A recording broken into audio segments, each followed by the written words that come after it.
बिस्मिल्लाहिर्रहमानिर्रहीम। Dear students, ये lecture जो है ये एफएससी फर्स्ट ईयर और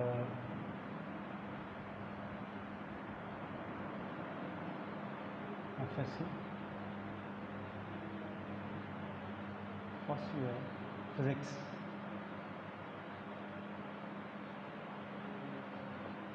एफएससी फर्स्ट ईयर फिज़िक्स के लिए जी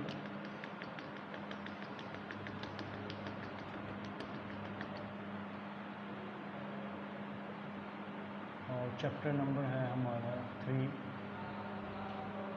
ठीक है, प्रीवियस लेक्चर में हमने बात की थी वेलोसिटी की। इस लेक्चर में हम बात करेंगे एक्सेलरेशन।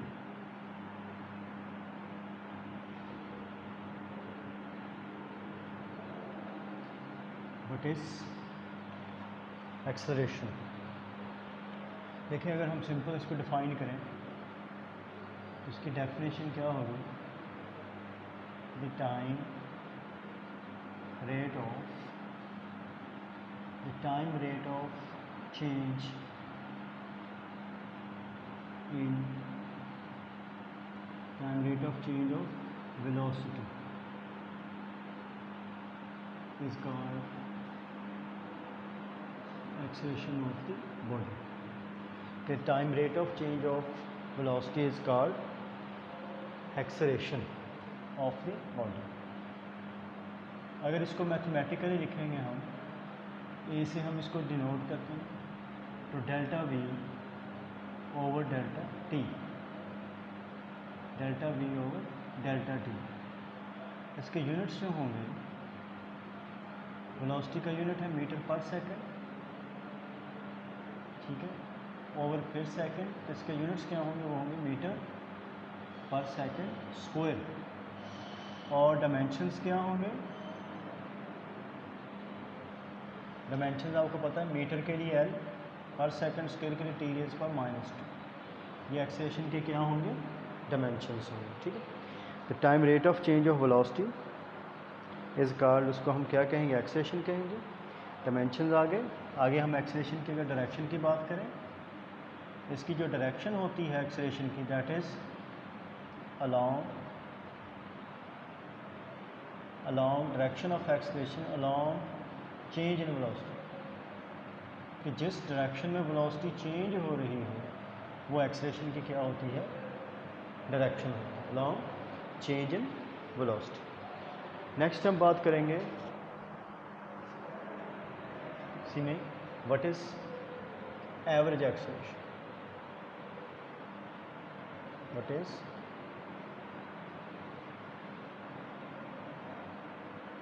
Average acceleration? सिंपल है कि it is the ratio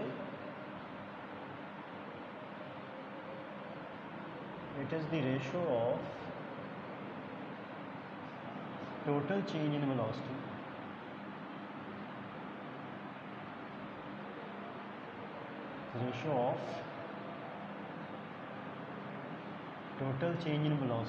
two, ratio किसके साथ? To time taken for that, to time taken for that change, कि वो चेंज कितने वक्त में आती है, जितने वक्त में चेंज आती है उसको डिवाइड करना है टोटल चेंज इन वेलोसिटी। इसको हम क्या कहते हैं? Average acceleration. हम इसको लिखेंगे इसके साथ, ये इसको इस तरह डिनोट करेंगे, average acceleration that is equal to delta v total change in velocity over delta t time taken for that change. ये क्या होगा? Average acceleration of the body. ठीक है, नेक्स्ट हम बात करते हैं, या पहले हम इसको थोड़ा सा एक्सप्लेन कर देते हैं एवरेज एक्सेलरेशन को। व्हाट इज एवरेज एक्सेलरेशन को एक्सप्लेनेशन है कि लेट फर्ज कर लें पॉइंट ए, अगर ये बॉडी मूव कर रहा है, लेट से ये उसका पाथ है मोशन का, ये पॉइंट ए है, ये पॉइंट बी है। पॉइंट ए पे लेट से, जब पॉइंट ए पे था, लेट से इसकी वेलोसिटी क्या थी? v1 थी। जब पॉइंट V पे चला जाता है इसकी वेलोसिटी क्या हो जाती है v2। A पॉइंट पे या A पोजीशन पे velocity of the body was v1 and at B point its velocity is v2।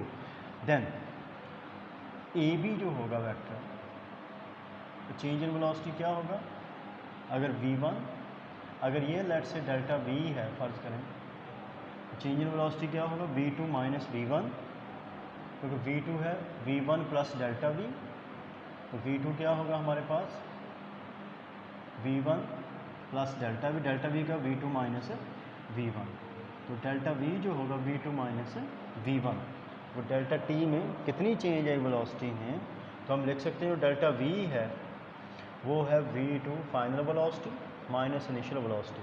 तो जो एवरेज एक्सीलरेशन होगा that would B final velocity minus initial velocity over t2 minus t1, कि t2 velocity t2 time velocity v2 थी और v1 velocity t1 time पे, तो time में तो ये डेल्टा V होगा, ये क्या होगा डेल्टा t, ठीक है। तो v2 minus v1 final velocity minus initial velocity over t2 minus t1, इसे हम क्या कहते हैं, that is called average acceleration. अब देखें अगर बॉडी की वेलोसिटी जो है वो लेट्स से वो चेंज हो रही हो तो उसमें एक्सीलरेशन होगा बॉडी में, लेकिन अगर उसकी वेलोसिटी चेंज नहीं हो रही या velocity of a body is zero या चेंज नहीं हो रही, मतलब कांस्टेंट है या बॉडी मूव ही नहीं कर रहा, तब एक्सीलरेशन क्या होगा ज़ीरो होगा, बॉडी में एक्सीलरेशन नहीं होगा। अब हम बात करते हैं instantaneous acceleration. Let's say body का एक्सीलरेशन अगर इंक्रीज़ हो रहा हो या डिक्रीज़ हो रहा हो, ठीक है, एक्सीलरेशन दो तरह से या बढ़ रहा होगा या कम हो रहा होगा। जब एक्सीलरेशन इंक्रीज़ कर रहा होगा तब भी हर लम्हे लगातार उसके एक्सीलरेशन में क्या आ रही होगी, चेंज आ रही होगी। एक्सीलरेशन मसलन टाइम 1 सेकंड पे एक्सीलरेशन और होगा, टाइम 2 सेकंड पे एक्सीलरेशन और होगा, 3 सेकंड पे एक्सीलरेशन और होगा। सिमिलरली अगर कम हो रहा होगा उसी तरह वो चेंज हो रहा होगा। अगर एक्सीलरेशन चेंज हो रहा है तो हम ये देखना चाहते हैं, अगर चेंज नहीं हो रहा, यूनिफॉर्म एक्सीलरेशन है तो हर लम्हे पे वही एक्सीलरेशन होगा, body is moving with uniform acceleration. लेकिन अगर वेरिएबल एक्सीलरेशन है तो किसी भी लम्हे उसका एक्सीलरेशन फाइंड करने के लिए हमें उसकी लिए इंस्टेंटेनियस एक्सीलरेशन जो है वो फाइंड करना पड़ता है। किसी भी पॉइंट पे ड्यूरिंग इट्स मोशन या किसी भी लम्हे उसका जो एक्सीलरेशन फाइंड हम करेंगे उसको हम क्या कहते हैं, इंस्टेंटेनियस एक्सीलरेशन। हम बात करेंगे इंस्टेंटेनियस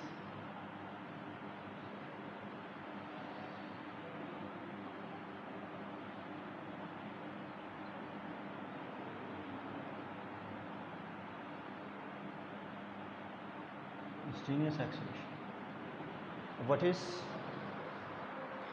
इंस्टेंटेनियस एक्सीलरेशन, क्या है? एक तो सिंपल सी डेफिनेशन है, the acceleration of a body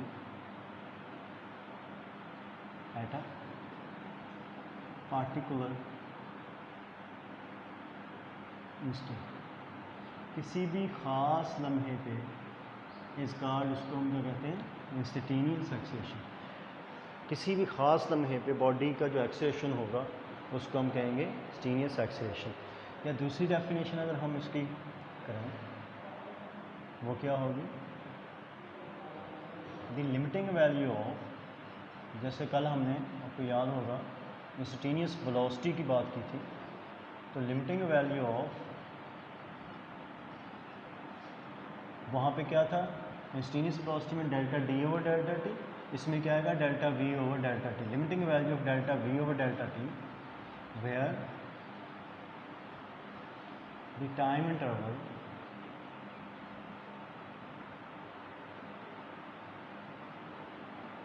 delta t following t, delta t following t, t के बाद डेल्टा टी आपने जो लम्हा लेना है कब लेना है, टी के बाद, क्योंकि आप इंस्टेंटेनियस एक्सीलरेशन किस टाइम पे देख रहे हैं, टी टाइम पे आप इस एक्सीलरेशन इंस्टेंटेनियस एक्सीलरेशन जो फाइंड कर रहे हैं आप वो आप टी टाइम पे फाइंड आउट कर रहे हैं। where the time interval delta t following t approaches 0, approaches 0, ठीक है। इसका तो जो लिमिटिंग वैल्यू है of delta we delta T, इसका जिसे हम कहते हैं इंस्टेंटेनियस एक्सेलरेशन, और इसको डिनोट करते हैं INS, AINS, INS stands for instantaneous. तो लिमिटिंग वैल्यू है, तो लिमिटिंग वैल्यू क्या है, delta t approaches to 0, delta v over delta t, ये क्या है, ये this is expression for instantaneous acceleration, ठीक है। इंस्टेंटेनियस एक्सेलरेशन किसी भी लम्हे बॉडी का जो एक्सेलरेशन है, ठीक है। फ़र्ज़ कर लें कि अगर बॉडी जो मूव कर रहा है along the path let's say A to B, ठीक है, अगर फॉर एग्जांपल इसकी बॉडी जो है इसकी वेलोसिटी में लगातार क्या हो रहा है, इजाफा हो रहा है। जब वेलोसिटी में लगातार इजाफा हो रहा होगा तो इसके एक्सेलरेशन में क्या हो रहा होगा, इंक्रीमेंट जो है हर दफ़ा बढ़ रही हो। इजाफा का मतलब ये है कि वेलोसिटी की इंक्रीमेंट में लगातार इजाफा हो रहा हो, यानी डेल्टा वी की वैल्यू लगातार बढ़ रही हो। वी की वैल्यू बढ़ रही हो तो वो यूनिफॉर्म एक्सेलरेशन भी हो सकता है। मतलब फॉर एग्जांपल पहले वेलोसिटी 2 थी, अगले सेकंड में 4 हो जाती है, अगले सेकंड में 6, अगले सेकंड में 8 मीटर पर सेकंड, अगले सेकंड में 10 मीटर पर सेकंड। इसका मतलब ये है कि हर सेकंड बाद 2 मीटर पर सेकंड का इजाफा है, यानी डेल्टा वी हर इंटरवल के बाद डेल्टा वी की वैल्यू 2 मीटर पर सेकंड सेम है, तो body is moving with uniform acceleration. लेकिन अगर हर दफ़ा चेंज जो है पहले से ज़्यादा हो, मतलब डेल्टा वी अगर पहले सेकंड में वेलोसिटी 2 थी, अगले में क्या हो जाए 5 हो जाए, अगले में लेट से 10 हो जाए, तो पहले में डेल्टा वी कितना था, वो 3 था, अगले इंटरवल में डेल्टा वी कितना है 5 है, यानी डेल्टा वी में लगातार क्या हो रहा है, इजाफा हो रहा है। तो बॉडी एक्सेलरेशन में क्या हो रहा होगा, इजाफा हो रहा होगा। यहाँ पे एक्सेलरेशन की वैल्यू और होगी, इस पॉइंट पे और होगी, इस पॉइंट पे और होगी। लेट से इस टाइम पे टाइम जो था वो 5 सेकंड था मूव करते हुए, तो यहाँ पे पॉइंट P है, लेट से इस पॉइंट पे जो बॉडी की अगर एक्सेलरेशन हम फाइंड करेंगे वो क्या होगा, इंस्टेंटेनियस एक्सेलरेशन होगा, ठीक है। आगे हम बात करते हैं uniform acceleration and variable acceleration की, ठीक है।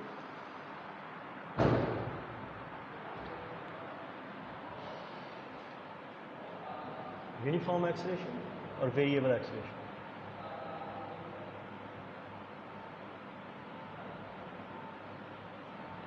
देखें अगर डेल्टा वी की वैल्यू हर इंटरवल में क्या हो, सेम हो, तो बॉडी का एक्सेलरेशन क्या होगा, यूनिफॉर्म होगा। सिंपल वही definition, if a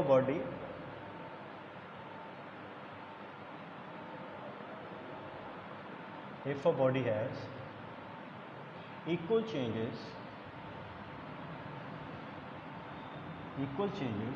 in velocity, अगर उसकी वेलोसिटी में चेंजेस हैं वो क्या हैं, इक्वल हैं, in equal interval of time, in equal interval of time, then body is moving with uniform acceleration.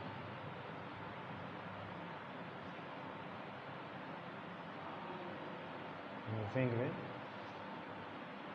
Uniform acceleration. अगर इक्वल डेल्टा वी या चेंज इन वेलोसिटी या velocity of body changes equally in equal intervals of time, then body is moving uniform velocity. If a body has unequal changes in velocity, सिर्फ equal की जगह पे आप क्या डाल देंगे, अनइक्वल, देन एक्सेलरेशन क्या होगा, वो होगा वेरिएबल एक्सेलरेशन। और वेरिएबल एक्सेलरेशन कब होगा, if the velocity of the body changes unequally, कि हर दफ़ा जो चेंज आता है वेलोसिटी में पहले से हर लम्हे बाद इक्वल इंटरवल्स में जो चेंज आए वो पहले से डिफरेंट आए, तो body is moving with variable acceleration.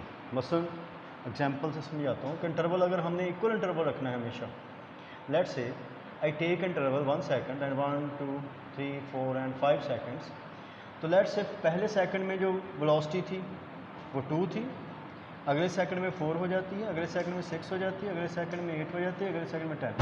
अब देखिए हर सेकंड में जो डेल्टा वी है वो क्या है, 2 मीटर पर सेकंड है, इक्वली चेंज हो रहा है, तो एक्सेलरेशन कौन सा होगा, यूनिफॉर्म। लेकिन अगर पहले में 4 थी, 5 हो जाती है, 10 हो जाती है, 16 हो जाती है, लेट से फिर क्या हो जाती है 25 हो जाती है। अब देखिए डेल्टा वी की हर दफ़ा जो वैल्यू है वो क्या है, वो चेंज हो रही है। पहली दफ़ा डेल्टा वी कितना है, वो 3 है, फिर 5 है, फिर 6 है। अब ये body is moving with variable acceleration से बॉडी क्या कर रहा है, मूव कर रहा है। इसकी एक और डेफिनेशन है, वो करते हैं, वो कि अगर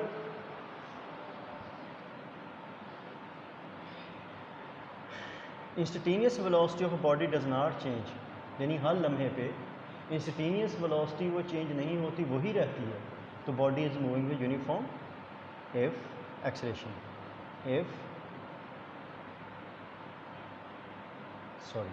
instantaneous acceleration, if instantaneous acceleration, अगर instantaneous acceleration does not change, अगर वो चेंज नहीं होता, then body is moving with uniform acceleration. तो बॉडी मूव कर रहा है, body is moving with uniform acceleration. इसको एक तरह भी डिफाइन कर सकते हैं कि अगर एवरेज एक्सीलरेशन, अगर बॉडी का एवरेज एक्सीलरेशन और उसका इंस्टेंटेनियस एक्सीलरेशन एवरी टाइम हर लम्हे पे सेम हो, तो body is moving with uniform acceleration. कि instantaneous acceleration of the body and average acceleration of the body is equal at every interval of time, या at every moment of time, हर moment time पे during its motion body के instantaneous average acceleration दोनों बराबर होते हैं, तो body के एक्सीलरेशन से मूव कर रहा है यूनिफॉर्म एक्सीलरेशन से। अगर दोनों किसी में बराबर नहीं होते, बराबर नहीं रहते, तो body is moving with variable acceleration. अगर इंस्टेंटेनियस एक्सीलरेशन चेंजेस, अगर चेंज हो जाता है, then body is moving with uniform नहीं, फिर body is moving with variable acceleration.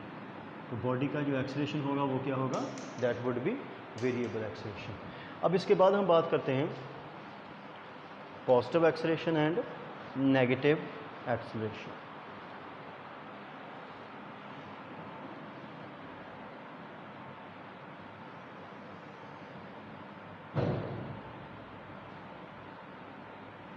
Positive acceleration, if the velocity of the body is increasing, if velocity of a body is increasing, अगर body की velocity increase कर रही हो, then body has positive acceleration, then body has positive acceleration. ठीक है, अगर body की velocity लगातार इंक्रीज़ कर रही हो, तो एक्सीलरेशन क्या होगा, पॉजिटिव होगा। ठीक है, यानी अगर इंक्रीज़ कर रही है वेलोसिटी, लेकिन अगर वेलोसिटी जो है वो डिक्रीज़ कर रही है, decreasing, it's acceleration is negative. If the velocity, simple negative acceleration क्या है,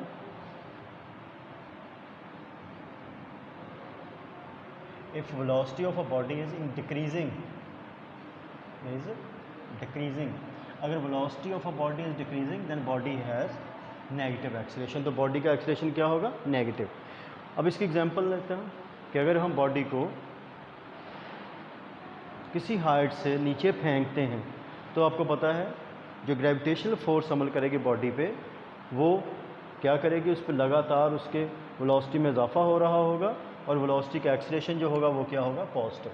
इसलिए जब डाउनवर्ड बॉडी आ रहा हो, तो उसका एक्सीलरेशन आप पॉजिटिव लेते हैं, 9.8 मीटर पर सेकंड। क्यों, क्योंकि हर सेकंड बाद जो वेलोसिटी में इजाफा हो रहा होता है, वो कितना हो रहा होता है, 9.8 मीटर पर सेकंड। इसलिए इसकी जो वेलोसिटी होगी वो क्या होगी, पॉजिटिव, सॉरी इंक्रीज़ कर रही होगी, और एक्सीलरेशन क्या होगा, पॉजिटिव। इस तरह अगर बॉडी को हम नीचे से ऊपर की तरफ फेंकते हैं, अगर वो मूव कर रहा हो, अपवर्ड कर रहा हो, तो हम इसकी जो एक्सीलरेशन लेते हैं due to gravity, that is gravitation acceleration कितना होता है, माइनस होता है मीटर पर। क्यों, जब ऊपर को जा रहा होता है, ग्रेविटेशन फोर्स इसको नीचे की तरफ पुल कर रही होती है, तो इसकी वेलोसिटी में लगातार क्या हो रही होती है, कमी आ रही होती है, वेलोसिटी डिक्रीज़ हो रही होती है, किस रेट से, 9.8 मीटर पर सेकंड।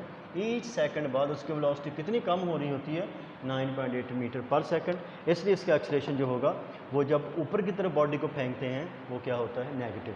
तो increasing velocity positive acceleration, decreasing velocity negative acceleration. Dear students, उम्मीद आपको समझ आ गई होगी। अल्लाह हाफिज़।